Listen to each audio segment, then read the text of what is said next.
오늘은 거듭남의 증거라는 제목 하에 같이 말씀을 나눠볼까 합니다. 오늘의 주절은 요한일서 5장 11절에서 13절의 말씀입니다. 이 거듭난다는 것은 예수 그리스도를 자신의 구주로 믿고 입으로 고백하며 영접하는 순간에 하나님께서 성령님의 창조적인 역사를 통하여 믿는 사람 속에 영원한 생명을 넣어주심으로 그때 하나님의 자녀로 태어나는 영적인 신비한 사건입니다. 눈에 보이지 않고 피부로 느낄 수 없지만 예수 그리스도를 영접하는 순간 새로운 생명이 그 속에서 꿈틀거리기 시작합니다. 그래서 거듭남의 결과로 보면 이 거듭남이라는 것은 그 성경에 나오듯이 너희가 새로운 피조물이 되었도다 이렇게 고백이 나옵니다. 우리가 하나님께서 우리를 창조하실 때 창조의 그 목적이 원래는 하나님과 영원히 동행하면서 하나님이 명하신 대로 이 땅을 정복하고 생육하고 번성하는 하나님께서 주시는 완벽한 축복 가운데서 하나님과 함께 지내는 것이 하나님이 우리를 지으신 창조의 목적이었다는 것이죠. 하지만 사단이 우리와 하나님의 사이에 개입함으로써 아담과 하와가 하나님의 말씀 언약을 떠남으로써 그러한 동행의 그 기회가 사라져버린 것이죠. 그래서 우리가 육체로 거하는 사람들이 되었던 것입니다. 그런데 우리가 예수 그리스도를 영접함으로써 뭐가 생기느냐? 새로운 생명이 생겼다는 것이죠. 요한복음 5장 24절 보니까 내가 진실로 진실로 너에게 이르노니 내 말을 듣고 또 나 보내신 이를 믿는 자는 영생을 얻었고 심판에 이르지 아니하나니 사망에서 생명으로 옮겼느니라. 우리의 영적 신분이 하나님의 자녀로 변화됨으로써 우리가 사망 가운데 있지 아니하 머무는 것이 아니라 영원한 생명을 얻은 자로 바뀐다는 것입니다. 그러므로 우리에게 무엇이 생기냐? 새로운 마음이 생깁니다. 내가 그들에게 한 마음을 주고 그 속에 새 영을 주며 그 몸에서 돌 같은 마음을 제거하고 살처럼 부드러운 마음을 주어. 에스겔서 11장 19절 말씀입니다. 여기서 중요한 게 뭐죠? 그 속에 뭘 주신다고 했죠? 새 영을 부어주신다고 했어요.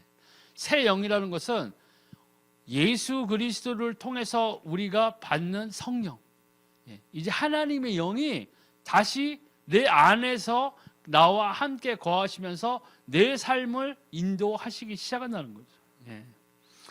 그러면서 뭐예요? 새로운 부모, 영적인 부모님이 생긴 거예요. 무릇 하나님의 영으로 인도를 받는 사람은 곧 하나님의 아들이라. 너희는 다시 무서워하는 종의 영을 받지 아니하고 양자의 영을 받았으므로 우리가 아빠 아버지라고 부르짖느니. 로마서 8장 14절에 15절 말씀. 이제 우리가 하나님 아버지라고 비로소 부를 수 있다는 거예요.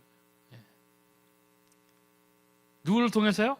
예수 그리스도의 생명을 통해서 우리가 더 이상 무서워하는 종의 영이 아니라 하나님의 자녀로서 우리가 양자의 영을 받은 사람이라는 것이죠. 또 새로운 형제가 생깁니다. 모든 형제도 너에게 문안하니 너희는 거룩하게 입맞춤으로 서로 문안하라. 고린도전서 16장 20절 말씀. 이제 그리스도 안에서 우리가 형제와 자매가 생긴 것입니다. 믿음의 동역자들이 생겼다는 것이죠. 또 새로운 피조물이 되었습니다. 그런즉 누구든지 그리스도 안에 있으면 새로운 피조물이라. 이전 것은 지나갔으니 보라 새 것이 되었도다. 고린도후서 5장 17절의 말씀. 우리가 하나님의 영을 회복함으로써 하나님과의 관계가 회복됨으로써 우리는 이제 완전한 새로운 피조물로서 하나님 앞에서 하나님께 예배드리는 하나님의 자녀의 신분을 갖게 된 것입니다. 그러므로 또 우리에게 성령이 동행함으로써 무슨 이해가 생기냐? 새로운 영적 이해가 생깁니다. 보혜사 곧 아버지께서 내 이름으로 보내실 성령 그가 너희에게 모든 것을 가르치고 내가 너희에게 말한 모든 것을 생각나게 하리라. 요한복음 14장 26절의 말씀. 이 성령을 우리에게 보내신 이유 중에 가장 큰 것은 우리를 가르치기 위해서요. 또 예수께서 우리에게 명한 모든 것을 생각나게 하신다는 거죠.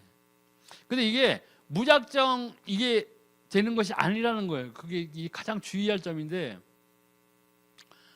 말씀을 읽어야 돼요. 말씀을 읽고 그 말씀만 읽는 것이 아니라 외우고 뭐 암송하고 뭐 무슨 뭐 옛날에 보면은 교회에서 뭐 성경 암송 대회 뭐 해서 퀴즈도 내고 뭐 이렇게 했었는데 그게 중요한 게 아니라는 거예요.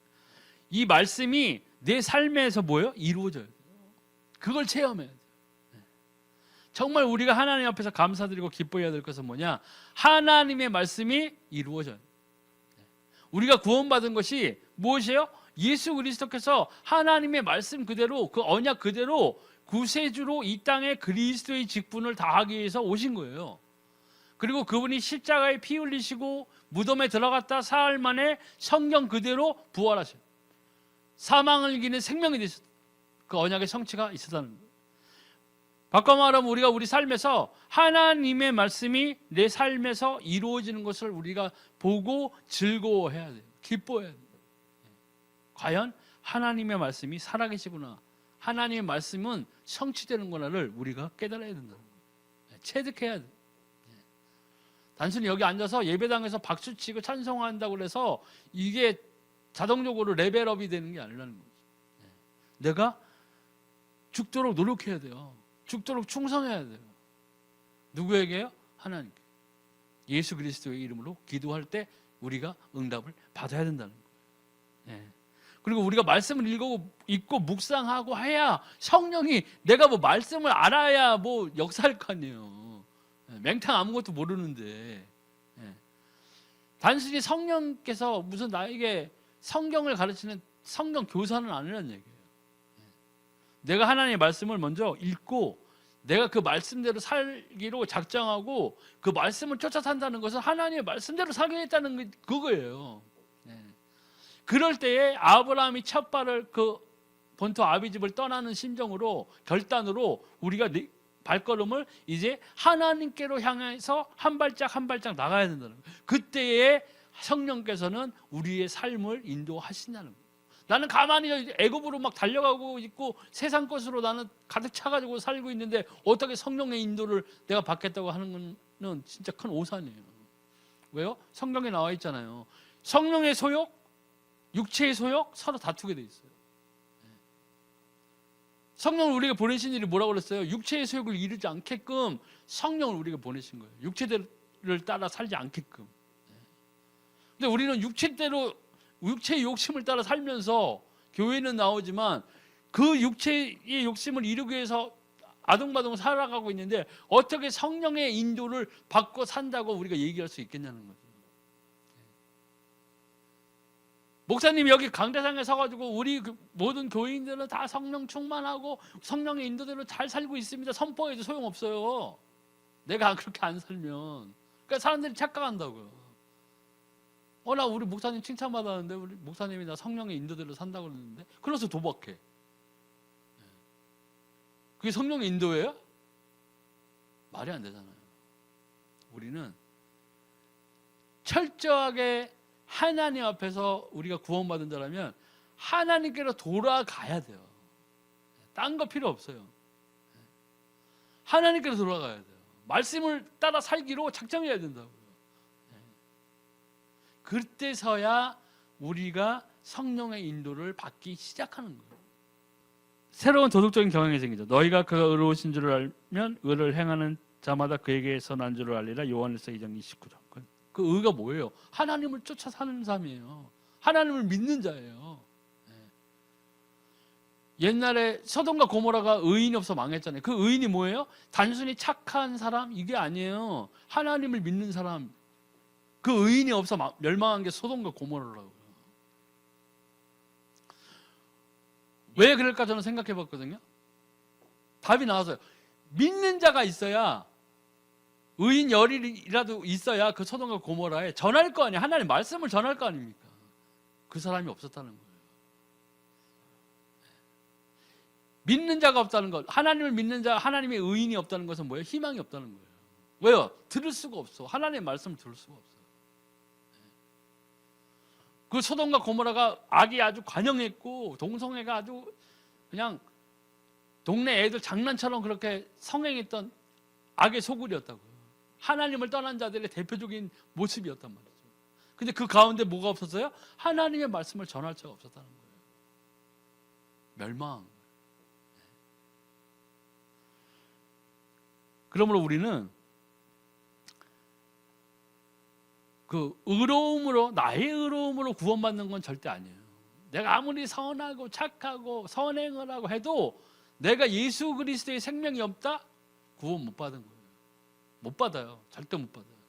근데 우리가 착각하고 있는 것 중에 나는 구원받았으니까 다 됐다. 이게 우리 크리스찬들 교회에 이게 누룩처럼 번져버리니까 어떤 현상이 일어났어요? 개독교 소리를 듣는 거예요. 왜? 나 구원받았어. 뭐 도둑질 해도 괜찮고, 간간을 해도 괜찮고, 간통을 해도 괜찮고, 사기를 쳐도 괜찮고, 나는 막 사기 쳐가지고 뭐 해가지고 11점만 많이 내면 목사님한테 맨날 칭찬받아. 막 이러면서 살고 있다는 얘기예요.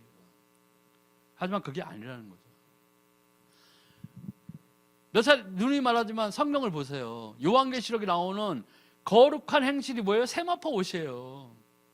성도들의 거룩한 행실을 하는 자가 휴거 때 하나님 나라에서 세마포 옷을 입고 하나님 앞에 서서 찬송할 수 있다는 거예요. 예수를 믿는다면서 더럽게 살아. 행악하는 자야, 악한 자야, 어리석은 자야, 충성하지 않아. 그 사람이 어떻게 휴거 될 수 있겠냐고요. 휴거는 고사하고 더 큰 문제는 하나님 앞에 섰을 때 하나님 앞에서 예수님이 부인할 수도 있다는 거예요. 왼편에 있는 자, 오른쪽에 있는 자한테 뭐라고 그랬어요? 왼편에 있는 자들한테 뭐라고 그랬어요? 이 불법을 행하는 자들아, 내가 너희를 도무지 모른다 하셨다고요. 그들이 뭐라고 그랬어요? 제가 주의 이름으로 귀신도 쫓아내고 선지자 노릇을 하지 않았습니까? 그렇게 외쳐봐야 소용없다는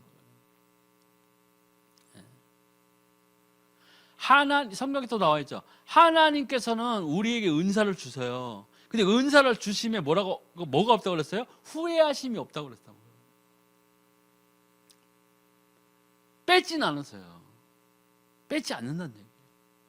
그러니까 예수의 그 말씀에, 하나님의 말씀에 힘이 있기 때문에 귀신도 쫓아낼 수도 있는 거예요. 선지자로 또 할 수 있었던 거예요. 근데 뭐가 없었어요? 그 사람들은요? 제가 생각했을 때 거룩한 행실이 없었다는 거예요. 하나님을 닮아가는 삶이 아니었다는 거예요. 예수의 이름으로 장사한 사람들도 있었을 거예요. 예수의 이름을 팔아가지고 돈 번 사람도 있다는 거예요. 이 복음을 선포하면서 자기 이익을 챙긴 자도 있을 거란 말이에요. 하나님은 그들을 인정하지 않으셨다는 거예요. 잘 생각하셔야 돼요. 이렇게 말하는 저도 사실은 이런 말을 선포하면서 와, 내가 이런 말 해도 되나? 나도 간당간당인데 지금 솔직히 그래요.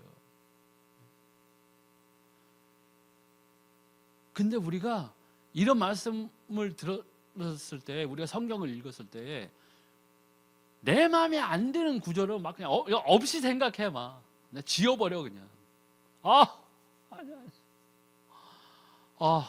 어떻게 이렇게 완벽하게 살 수는 없지, 이럴 수도 있어요. 근데 그게 안 되는 가장 큰 이유 중에 하나가 뭐냐, 제가 생각해 보니까 말씀도 하고 기도도 하는데 응답을 못 받고 하는 이유 중에 하나가 뭐냐, 내가 성령의 인도를 따르지 않기 때문이에요.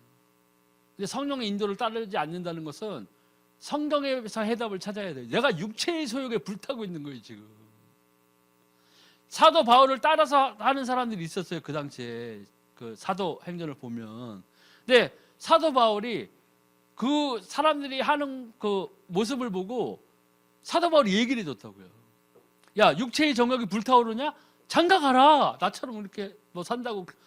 그런 사람이 있었다는 거잖아요. 나도 바울처럼 깨끗하게 장가 안 가고 그러면서 육체의 정욕이 불타는 사람을 본 거예요. 사도 바울이. 여자 보고 침 질질 흘리고 그런 놈들을 봤겠죠. 막 복음 전하면서 막 여자 손 잡고 막 어깨 부여 잡고 막 그런 놈들이 있었다는 거예요. 그러니까 사도 바울이 그거 보고 뭐라, 장가가 이놈들아, 왜 나를 따라서. 나는 주 안에서 확실하게 고자된 사람이야. 나는 주만 따르기 작정한 사람이야. 나처럼 살 수 있으면 가 살고, 그렇지 못할 거면 장가가라. 우리가 남 따라서 사는 게 아니에요. 남의 흉내를 내서 사는 게 아니란 말이에요. 크리스찬들은 누구를 흉내내서 사는 게 아니에요. 누구를 닮아가야 돼요? 예수님을 닮아가는 삶입니다. 그래서 우리가 이 이름이 또 우리의 천국 호족에 기록되게 됩니다. 이기는 자는 이와 같이 흰 옷을 입을 것이요 내가 그 이름을 생명책에서 결코 지우지 아니하고 그 이름을 내 아버지 앞과 그의 천사들 앞에서 시인하리라. 아멘. 이기는 자, 승리하는 자. 무엇에 대한 승리예요? 세상에 대해 승리한 자, 죄에 대해서 승리한 자, 하나님의 말씀을 따라서 경주에 임한 자, 불법을 행하지 않은 자라고요. 그때 우리 이름이 생명책에 있는 거예요. 그리고 예수님께서 그 거룩한 천사와 하나님의 보좌 앞에서 우리를 인정하시겠다는 거예요. 시인하시겠다는 거예요. 그때 또 우리는 천국에 올라가면 새로운 노래를 부르게 됩니다. 그들이 새 노래를 불러 이르되 두루마리를 가지시고 그 인봉을 떼기에 합당하시도다. 일찍이 죽음을 당하사 각 족속과 방언과 백성과 나라 가운데서 사람들을 피로 사서 하나님께 드리시고 계시록 5장 9절. 예수 그리스도 그 분이 하신 사역을 찬송하게 돼 있어요. 새 노래로. 우리가 하나님의 나라에 들어가면은 완전한 하나님의 자녀가 되는 거예요. 진짜 하나님의 자녀가 되는 거예요. 찬양, 하나님과 지내는 거룩한 예배, 거룩한 시간, 이거 있는 거예요. 시간이 정지된 상태예요. 천국은. 다시는 뭐라 그랬어요? 어둠도 없어, 낮도 없고 밤도 없어. 하나님의 거룩한 보좌 앞에서 우리는 예수 그리스도의 피로 값을 치러진 그 생명을 받은 우리들은 영원히 거기에 거할. 그 영원히 뭐예요? 시간이 정지된 거나 마찬가지예요. 12시, 1시, 2시, 3시가 없다는 얘기예요. 천국에 우리 세상에 있는 물건 중에서 가장 쓸모없는 게 뭐겠어요? 시계 필요 없어요. 영원히 하나님과 지내는 거예요. 반대로 생각하면 지옥도요? 시계가 없어요. 휴식 시간도 없어요. 계속 그 고통 가운데 머물게 되는 거예요. 상상이 안 가죠, 우리는. 우린 그런 고통을 당하지 못해봤잖아요. 근데 하나님 앞에 섰을 때에는 영원한 생명이냐 영원한 형벌이냐가 결정이 된다는 거예요. 그럼 우리가 거듭났다면 그 증거들이 나타나요. 첫 번째, 신앙의 형제를 사랑하기 시작해요. 예수께서 그리스도이심을 믿는 자마다 하나님께로부터 난 자니 또한 낳으신 이를 사랑하는 자마다 그에게서 난 자를 사랑하느니. 요한일서 5장 1절. 이 사랑이 뭐예요? 희생이에요. 희생. 성경이 말하는 이 사랑은 거의 대부분은 희생입니다. 희생이 있어야 그 사랑이 진짜 사랑인 거예요. 제가 생각했을 때 사도 바울이 그랬죠. 내가 누구보다 방언을 많이 함을 하나님께 감사드린다고 그랬어요. 그런데 내가 천사의 방언을 할지라도 내게 사랑이 없으면 뭐예요? 울리는 꽹과리와 같다고 그랬어요. 그 사랑이 뭐예요? 그 영혼들, 구원받지 못한 자들의 그 영혼들, 또 믿은 자들을 양육시키는 거기에 대한 자기의 모든 인생을 버려가면서 시간을 들여가면서 그들을 위해 희생하는 그 사랑이 필요하다는 거예요. 하나님이 세상을 이처럼 사랑하사 독생자를 주셨으니 저를 믿는 자마다 멸망치 않고 영생을 얻게 하려 하십니다. 그 사랑, 그 희생이 희생. 이 성경에서 말하는 사랑은 희생이에요. 우리 엄마 아빠가 막 하던 그런 게 아니라는 거예요. 희생이 있어야 돼요. 우리가 여기 나와서 예배드리고 하는 거 다 희생이, 내 시간을 희생하는 거예요. 지금 우리 시간을. 이게 뭐예요? 진정 하나님 앞에 산 제물로 드리는 제사가 되는 거예요. 희생이 있어야 되니까. 우리 예물 희생하는 거예요. 우리의 시간 여기에 희생하는 거라고. 하나님 앞에서. 왜요? 하나님 살아계시기 때문에. 또 하나님의 말씀을 즐겁게 순종하기 시작합니다. 우리가 하나님을 사랑하고 그의 계명들을 지킬 때 이로써 우리가 하나님의 자녀를 사랑하는 줄을 아니리라. 하나님을 사랑하는 것은 이것이니 우리가 그의 계명들을 지키는 것이라. 그의 계명들은 무거운 것이 아니로다. 요한일서 5장 2절 3절 나오잖아요. 하나님의 계명을 지키는 거예요. 하나님의 말씀을 지켜 살아가는 거예요. 근데 그의 계명들은 무거운 것이 아니라고 나오잖아요. 왜 무거운 것이 아니에요? 성령을 따라 살기 때문에. 성령의 인도대로 하나님의 말씀을 따라 살면 이 율법이 요구하는 것들을 다 이루게 돼 있어요. 왜요? 성령은 불법을 행하지 아니하시는 분이기 때문에. 성령이 도박장 가자고 그러시겠어요? 환상을 보여주면서 범서가 이번 정선 카지노 가면 와 잭팟 알지? 우와 감사합니다. 그러고 가는 거예요? 그렇게 만약 꿈을 꿨다 그거는 광명의 천사를 가장한 사단이에요. 그게 뭘로 판단하는 거예요? 광명의 천사가 나타나 천사가 설사 환상이건 꿈이건 나타나가지고 하나님이 말씀하시는 거에 반대로 나에게 얘기한다. 그거는 뭐예요? 사단이에요. 사단. 속지 말아야 돼요. 예수님이 설령 꿈에 나와가지고 아 옛날에 그 2000년 전에 한 거는 무효다. 다시 올 거야. 기다려. 그렇게 해서 나오는 게 이단들이에요. 내가 제일인 예수다는 사람이 엄청 많아요 지금. 성경을 한 번만 읽어봐도 제대로 읽었다. 내 안에 정말 성령의 인도를 받는 사람이다. 거기에 속아나오지 않는다는 거예요. 왜요? 목사님한테 물어볼 필요도 없어. 그냥 성령이 정말로 이게 하나님의 말씀에 따른 것인가 아닌가를 판단할 수 있어야 돼요 우리가. 근데 우리는 판단력을 막 그럴 때는 막 희미해져. 그 말이 뭐 들으면 옳은 것 같아. 막. 어머니 하나님 얘기하면 솔깃하고 그렇지. 암만 생각해도 내 엄마 있을 줄 알았어 내가. 이제는 막 고모 뭐 다 나올 거야. 뭐. 조카 뭐. 그럼 뭐 할머니 할아버지 어디 갔어? 엄마 아빠 있으면. 여호와께서 뭐라 그랬어요? 하나님이 자기의 이름을 이야기해줘. 나는 여호와라. 나 스스로 있는 자니라. 그걸 못 깨달는 거야. 나 스스로 있는 자가 뭐예요? 나를 만들 자가 없다는 거예요. 하나님은 그 스스로 존재하시면 하나님이 천사도 만들고 다 만든 거예요 그냥. 누가 어떤 지침서를 줘가지고 하나님을 만든 게 아니라는 거예요. 그거를 처음부터 그게 이해가 안 되는 거예요. 그게. 와닿지 않는 거예요. 그 와닿지 않는다는 게 뭐냐면 뭐예요? 의심한다는 거예요.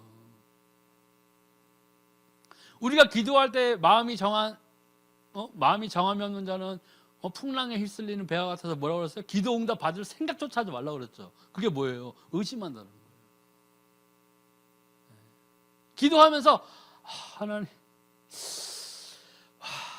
하나님 계신가? 내 이 우울한 형편을 보면 하나님 없는 것 같은데? 그리고 기도해. 그러고서 답을 달라고 그런다고. 답을 주냐고요. 의심하는 건 뭐예요? 하나님 있는지 없는지를 의심하는 거예요. 믿지 못한다는 거예요. 믿음이 없는 자. 예수님 말씀하셨잖아요. 베드로가 그 물결 나도 호기 있게 막 예수님 저도 이 바다 물결을 내가 걷게 해주세요. 그러니까 와라 그랬더니 어떻게 해서 픽픽 오다가 푹 빠져서 주야 살려달라고 그랬잖아요. 예수님이 뭐라고 그랬어? 그나마 베드로는 몇 걸음 걸었으니까 어떻게 해서 믿음이 적은 자예요. 없는 자는 아니고 아유 믿음이 적구나 이렇게 말씀하신 거예요. 베드로도 의심한 거예요. 몇 걸음 가다가 이거 파도가 센데 그러고 하다가 빠졌겠지. 의심만 쓴 거예요. 우리가 정말 예수 그리스도 안에서 기도할 때 그 응답을 받을 때 보면 변하지 아니하는 확신 가운데 내가 있어야 된다는 거예요. 그분이 정말 살아계시고 그러니까 기도의 응답의 성령의 다른 문제를 몰라. 너희가 하나님이 살아계심을 믿고 나와야 돼. 그때 기도해. 이거란 말이죠. 하물며 귀신도 믿고 떤다고 그랬잖아요. 너희가 하나님을 믿느냐? 잘하였도다. 귀신도 믿고 떤다. 왜 귀신을 믿고 떨어요? 걔네는 지옥 갈 걸 뻔히 안단 말이에요.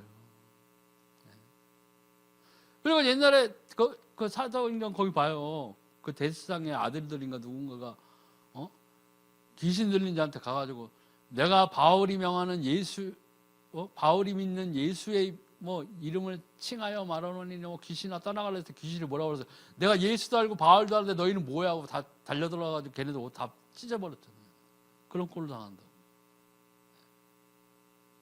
내가 정말 믿는다면 의심이 없어요. 진짜 하나님 살아계신 것, 예수가 그리스도이신 것, 그분의 부활을 통해서 우리가 영생을 얻게 된 것, 그의 피 흘리심으로 우리의 죄값을 다 치르신 것 확실히 믿어야 돼요. 그 믿음이 출발이 어디서 시작되느냐? 기도의 응답으로 이제 나타나기 시작한단 말이에요. 그러니까 크리스찬인데 기도 응답이 없어. 못 받아. 다시 원점으로 가야 돼요. 성령을 놓고 기도해야 돼요. 10층 8구는 성령이 없어 그래요. 성령을 체험하지 못해 그래요. 육신의 소욕으로 덮여서 성령의 소욕이 완전히 바닥난 자라는 거예요. 그러다 성령의 충만을 위해서 내 생활을 바꿔야 돼요. 태도를 변화시켜야 돼요. 하나님을 전적으로 의지하는 삶으로 내 방향을 틀어야 된다는 거예요. 그래서 구원의 확신이 생긴다는 거예요. 이는 물과 피로 임하신이시니 곧 예수 그리스도라. 물로만 아니요 물과 피로 임하셨고 증언하는 이는 성령이시니 성령은 진리니라. 증언하는 이가 셋이니 성령과 물과 피라. 또한 이 셋은 합하여 하나이니라.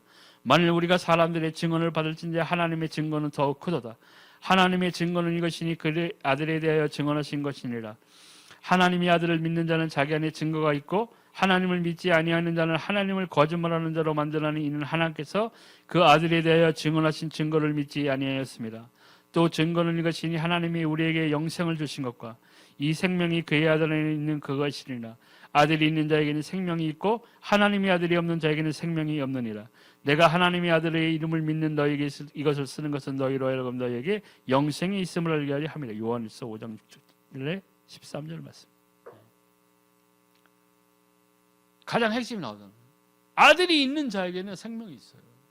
아들이 없어요? 생명 없어요.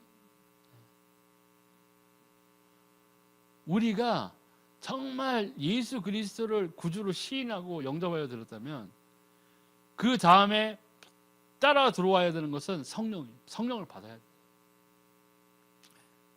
성령을 받고 이제 그때부터 말씀을 이제 읽기 시작하면 그 말씀의 응답이 체험이 내 삶에 이제 차곡차곡 쌓여져 나가야 됩니다. 그때 비로소 우리가 성경에 이르듯이 믿음의 장성한 분량으로 성장하는 하나님께로. 그냥 정체되어 있으니까 그게 문제가 되는 거예요. 그럼 또 이 외적인 증거로는 뭐예요? 말씀의 증거, 말씀이 내 삶에서 이루어지는 증거들이 이제 채워지는 거예요. 내적인 증거로는 성령이 나와 함께 하시는, 내주하시는 확실한 증거들로 내 삶이 이제 열매 맺게, 성령의 열매를 맺게 된다. 온유, 자비, 자제, 절제 이러한 선한 열매들이 어떻게 나오는 거예요? 내 행동으로 나오는 거예요. 내 행동의 결과로 그 열매가 나와야 돼요. 어떤 무슨 스님들 오래 참아서 사리가 몸 안에 있어서 화장을 할 때 그 사리 구슬 크기로 그게 아는 거예요? 우리가? 아니잖아요. 내가 하나님을 따라 살아가는 삶, 하나님의 말씀을 쫓아가는 삶, 예수 그리스도의 삶을 따라가는 삶, 성령의 인도를 따라가는 삶에는 뭐가 나와야 돼? 열매는. 그래서 말했잖아요. 나무를 보지 말고 그 열매를 보라. 멀쩡한 허우대만 보면 안 되는 거예요. 거룩한 척하고 있는 그것만 보고 있으면 안 된다는 거예요. 그 사람의 열매를 봐라. 그 사람의 열매를 봐. 그리고 판단해. 그 열매가 뭔지. 시기, 악독, 질투, 저주 이런 거가 열매가 있다. 그 사람은 뭐예요? 하나님과 동행하는 사람이 아니에요. 그 직책이 뭐든 간에. 목회자든 전도자든 상관없어요. 그 열매를 보고 알아야 돼요. 하나님께서는 분명히 성경에 말씀을 하셨어요. 근데 우리는 막 맹목적으로 따라가는 거예요. 그러니까 이단 종교도 생기고 교주도 생기는 거예요. 판단할 하나님의 말씀을 기준으로 판단해야 돼요. 그럼 내 삶의 열매를 보고 내가 나 스스로를 판단할 수 있잖아요. 오늘도 막 사기치고 도박하고 룸사롱 다니고 그 열매는 뭐냐고요 도대체. 그렇게 살면서 장로 되고 되면 뭐예요? 밖에 나가서 손가락질 받는 삶을 산다면 잘못된 거예요. 우리가 정말 성령과 내가 함께하는 자라면 성령을 소멸시키면 안 되는 거예요. 성령을 따라가는 삶. 그게 성령 충만한 삶이에요. 여기서 100일 앉아서 기도한다고 성령 충만이 일어나는 게 아닌 거예요. 마가 다락방 때는 왜 모여 기도해서? 예수님의 명령대로 너희는 성령이 올 때까지 기도했을 때 기도해서 성령을 받은 거고,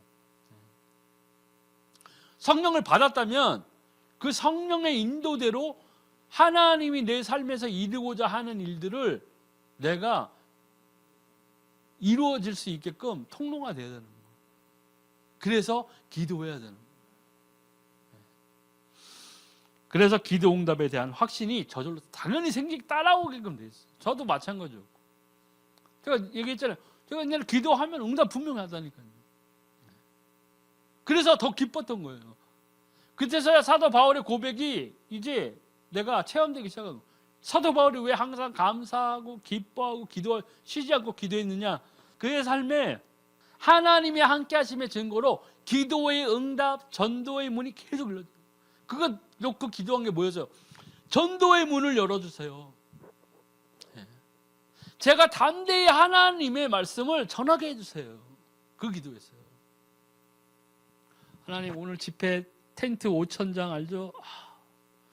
이제 굶기 일보 직전에 하나님 텐트 5,000장. 그래서 막 집회 때 팔았어요. 자요, 친필 바울의 막 사인이 들어간 텐트입니다.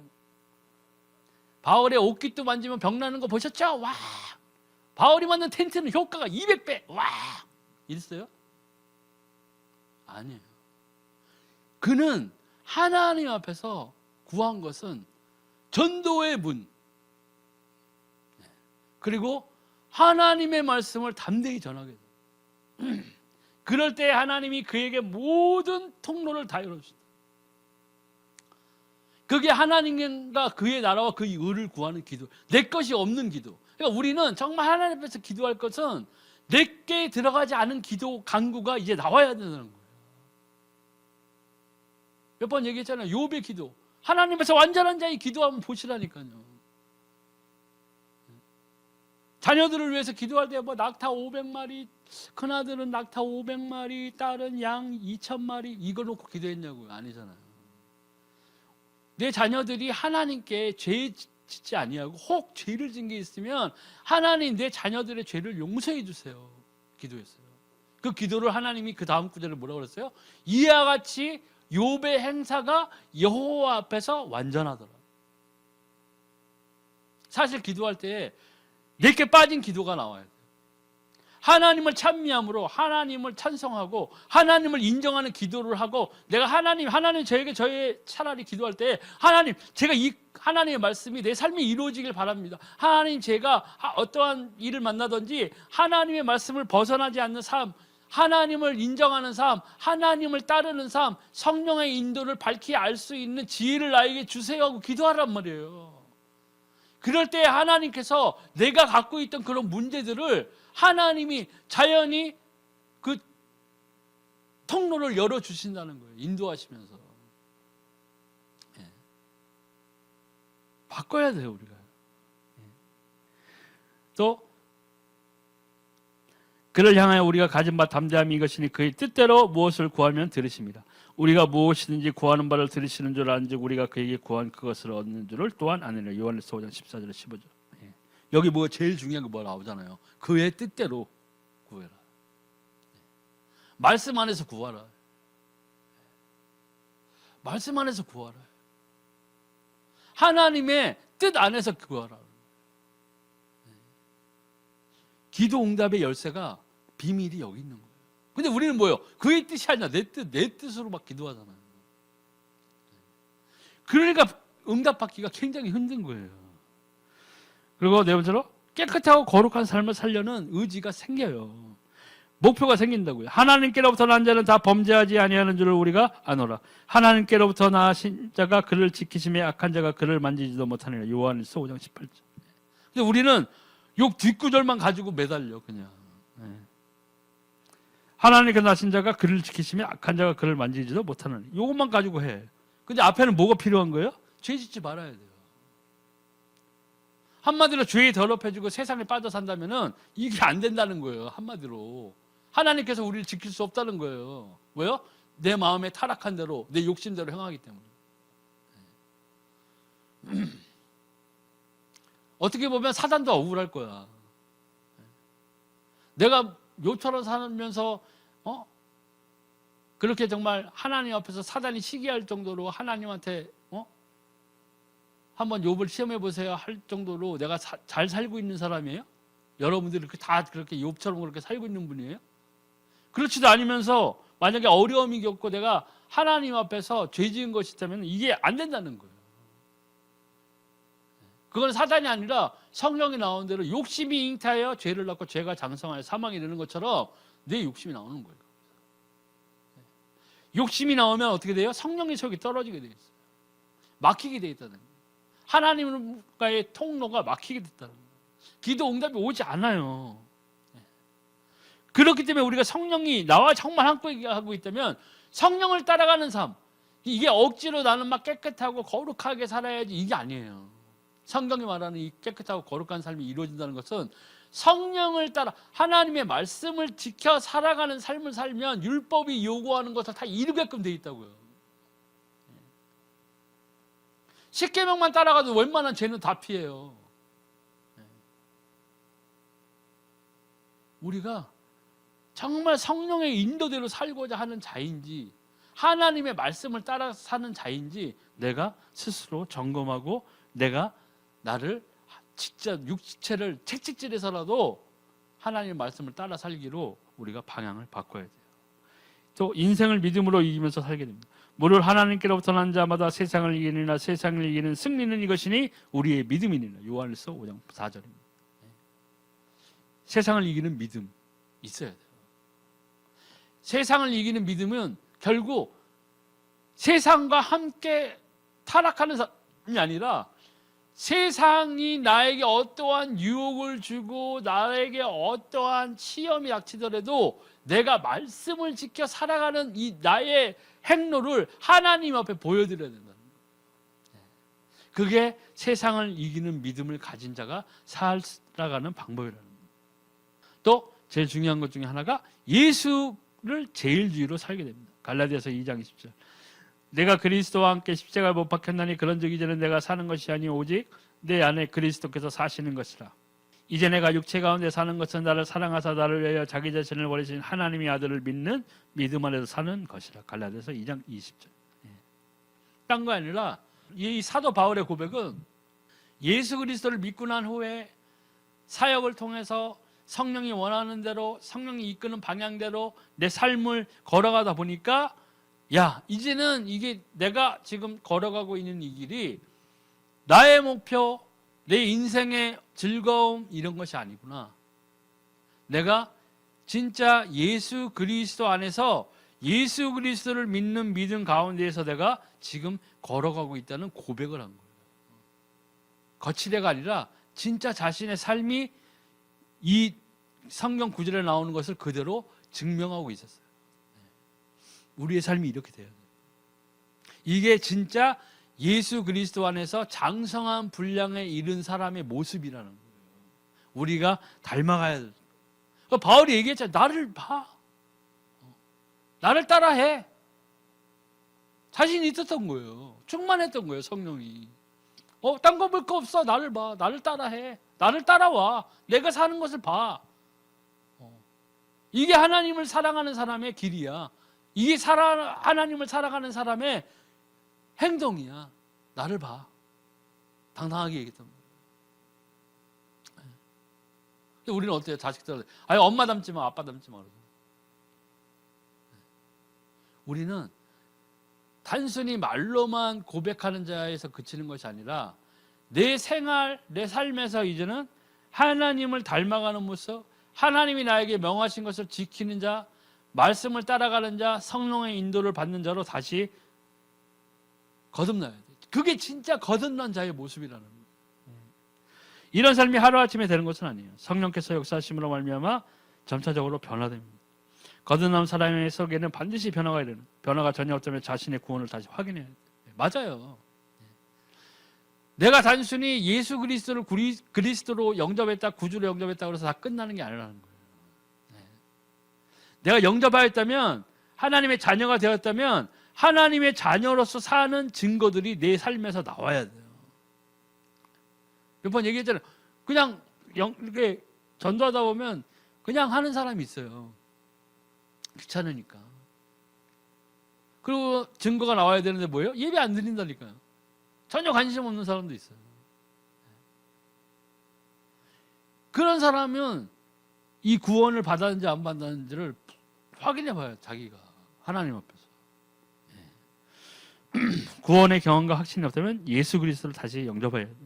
마음으로 믿고 입으로 고백하고, 그러면 영원한 생명을 얻게 되고 당신의 삶에 거듭난 증거가 이제 나타나는. 그러니까 여기에서 제일 중요한 거, 빨리 영접하고 다시 예수가 그리스도라는 복음을 정말로 내가 받아들였다면 거기에 따르는 증거가 이제 내 삶에 나타나야 된다고.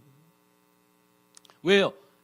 예수님이 사도행전에 말씀하셨듯이 오직 성령이 너에게 임하시면 너희가 예루살렘과 유다와 사마리아 땅끝까지 이르러 뭐예요? 내 증인이 되리라.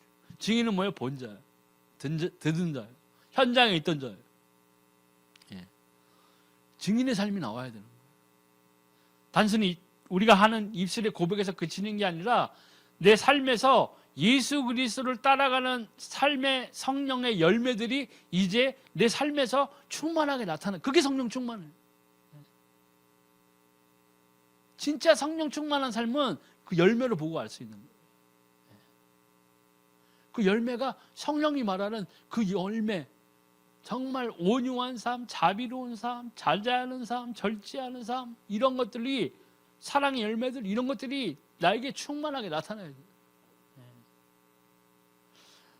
그래서 오늘 이 말씀대로 정말 우리는 이제 거듭난 자. 혹 내가 아직도 생각했을 때가 내가 아직 성령을 못 받았다, 이런 분들도 계세요. 교회는 나와도 예배당에 앉아 있어도 그런 사람이 있다고요. 그런 사람들은 어떻게 해야 돼요? 성령을 달라고 기도해야 된다니까요. 다시 처음부터 시작해야 돼요. 여기는 뭐 우리가 국민학교 지금 초등학교 중학교 고등학교처럼 레벨업이 자연스럽게 되는 그 신앙은 그게 아니라니까요. 1학년 1반 6학년 5반에 앉아 있어도 예수님을 아는 지식은 유치원생일 수도 있어요. 그렇잖아요. 장로가 됐어도 그가 예수님을 아는 지식, 하나님과 함께하는 삶의 열매들은 유치원생보다도 못하는 사람이 있다는 거예요. 그거는 목회자가 잘못 가르쳤어도 아니에요. 자기가 하나님의 말씀대로 살지 않았기 때문에. 우리 모두 정말 우리가 하나님 앞에서 내가 정말 혹시 구원받은지 안 받았는지 잘 모르겠다, 하나님한테 기도하시라니까. 성령을 달라고 기도하세요. 내게 증거를 주세요. 기도하세요. 하나님 날 만나게 해주세요. 하나님이 처음에 구하는 기도는 그런 기도를 원하시는 거예요. 천부께서 악한 자라도 자식에게 좋은 걸 줄 줄 아는데 너희 하늘에 있는 천부께서 성령을 구하는 자에게 성령을 주시지 않겠느냐. 똑바로 구해야 돼. 성령을 구하라. 주신다니까요. 나도 받았어요. 성령을 받고 이제 시작해야 돼요. 성령을 받은 자라면 지금 성령을 받은 상태에서 세상의 소욕으로 자기의 삶에서 열매가 보이지 않는다면 이제 과감하게 다시 기도해야 돼요. 하나님의 뜻대로 살기로 전심으로 기도해야 돼요. 내 생활의 태도를 바꿔야 된다고요. 내 삶의 영역을 죄의 늪에서 빠져나와야 돼요. 게으름의 늪에서 빠져나와야 돼요. 거짓의 늪에서 나와야 돼요. 음란의 늪에서 나와야 된다고. 세상의 욕심을 버려야 돼요. 그 욕심을 버리는 게 뭐예요? 저 산에 올라가서 지금 스님들이 목탁 두들긴다고 이게 욕심이 버려져요? 네? 아니에요. 묵주 돌린다고 되냐고요. 기도해야 돼요. 그리고 내 삶을 하나님께 보여드려야 돼요. 내가 정말 믿는 자인지. 하나님 저요 보세요. 정말 믿는 자라서 살고 싶어요. 믿는 자의 발걸음을 이제 하나님 앞에서 뛰겠습니다 하고 내 삶의 모습을 보여드려야 된다고요. 서돔과 고모라에 앉아만 있으면 어떡할 거예요, 그냥. 네? 거기서 아무리 기도해봐요. 내 행실은 서돔과 고모라인데 하나님 나에게 축복해 주세요. 절대로 안 된다니까.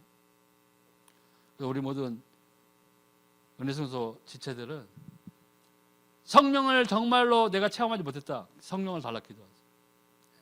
성령을 받으신 분이라면 이제 내 삶이 거듭난 자의 증거들로 채워지는 삶이 돼야 돼요. 그리스도의 장성한 분량에 이르는 모습, 그것이 하나님께서 우리에게 성령을 보내신 그 가장 큰 이유라는 거죠. 그래서 말씀을 꼭 기억하시면서 우리가 예수님 앞에 서는 그날까지 그리스도의 믿음의 장성한 분량으로 성장하는 우리 모든 지체들이 되시길 기원합니다. 오늘 말씀 마치겠습니다. 찬양하리 주 예수 주님 위